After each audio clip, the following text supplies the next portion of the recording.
Hi everyone, I'm Victoria and I decided to present my presentation in a video format way on YouTube just because I thought it'd be a bit easier to do and a little less boring than what I usually do in class. So I chose my topic to be on DPD, Dependent Personality Disorder, and there is also a little skit in this video. So the three main characters are the therapist, the patient, and the patient's friend. The therapist will be facing this way mainly in the video. The patient will mainly be facing this way, and then the patient's friend will mainly be in the center frame looking off to the camera. So if that's any help, I hope you really do enjoy the video and the research and the information in it. I've also made a slideshow over DPD, or Dependent Personality Disorder, to help keep the information more organized. So the DSM category for DPD is that it's a type of personality disorder, and specifically more a cluster C type. Cluster C personality disorders are characterized by anxious and fearful thinking instead of other personality disorders, which are more narcissistic and self-worth based. The description for DPD is that the people diagnosed with DPD often feel helpless and tend to be more submissive to others. They tend to have trouble making decisions for themselves and try to live their lives through the will and decisions of others instead. However, with help and therapy, someone with DPD can learn self-confidence, self-reliance, and self-worth as well. Hi, come on in, have a seat. Oh, hello. Nice to meet you. So, what brings you in today? Well, my friends all thought that it'd be really beneficial to me if I came here, and talked about some things. And I don't want them to all hate me or like for them to disapprove of my own decisions. So, I just came because I thought, like, what the heck? Might as well do what they say. Oh, yeah. Is that also why you brought a friend with you to check on you? So, no, of course not. They're just here because I can't stand being alone, like, at all. Like, you don't even know. Like, it's bad. Um, Hi. You can't be alone, not even for a moment? Oh, no way. How would I get anything done? Is there any possible way you could explain this further for me? Uh, how would I make, like, any decisions? So you're telling me that you can't make any decisions on your own? Not even small everyday ones? Oh! What if it's a decision they disapprove of? Yeah, this is why you're here. You know that, right?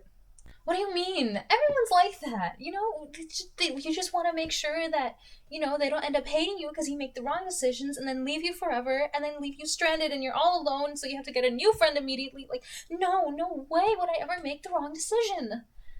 Everyone's like that. Everyone, right? Really? Alright, so what I've gathered so far, please correct me if you believe that any of these are wrong. You're saying that you have trouble being alone, have a fear of abandonment, oversensitive to criticism, you lack self-confidence, and have trouble making everyday decisions? Ouch. Harsh. But yeah, isn't everyone like that? I hate to break it to you, but no. I told you so. So what you have is a type of personality disorder, or what I would diagnose you with. It's called DPD, Dependent Personality Disorder. What? In DPD's most basic form, it's a type of personality disorder where you can't stand being on your own and you also cannot make decisions on your own. You tend to base everything you do around others' opinions and what they might think of you because you believe that they might abandon you quickly. And the second that you do get abandoned, you tend to replace them just as quickly. What? Not even possible. Says the girl who literally tied a string to me so I wouldn't wander off. And the same girl who I had to talk out of putting a label on me, calling me your best friend, so that others wouldn't try and friend me. I don't think it's that extreme.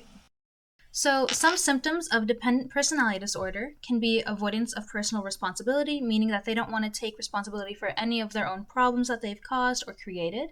They have a difficulty being alone. They fear that everyone that they know and love will abandon them. And they tend to replace relationships that end as quickly as they go, meaning that they cannot stand being alone, so they will replace them by any means necessary. They tend to be more sensitive to criticism. They lack the self-confidence and self-worth, and they have trouble making everyday decisions.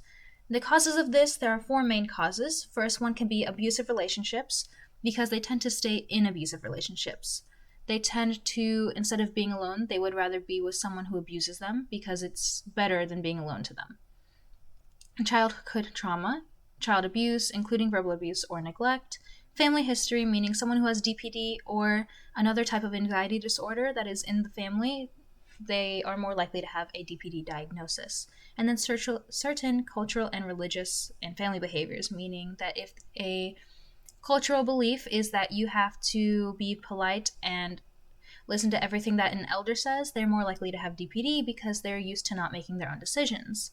However, being passive and polite alone is not a symptom of DPD. You can be polite and passive and not have DPD, and you can be polite and passive and have DPD. It really is up to a psychologist to diagnose you. You cannot self-diagnose with DPD because it is quite an extreme personality disorder and does need to be treated with care. People with DPD tend to be very submissive towards others and tend to be pushovers. They really want to be taken care of by others because they themselves can't take care of themselves. They tolerate abuse to be taken care of by others, and they start in a relationship immediately after one has ended. And DPD can feel extremely suffocating to the person on the other end of it because every single part of the person with DPD's life depends solely on that one person that they favor at the moment. And then here are some sources that I've taken all my information from. Now, there are 3 different types of ways to mainly treat DPD. One would be cognitive behavioral therapy, which is the main type of therapy, psychotherapy, and the last one is depression medication because someone with DPD can become quite depressed due to their symptoms. In conclusion, DPD is an extremely serious personality disorder that is more common amongst younger people, and it should be taken as serious as other mental disorders as well. Though it is not a violent mental disorder, it still is extremely toxic for both parties involved in DPD. And you definitely should not self-diagnose yourself with DPD because if it is treated incorrectly, then there could be serious consequences for the person with DPD and the person who is being affected by the person with DPD.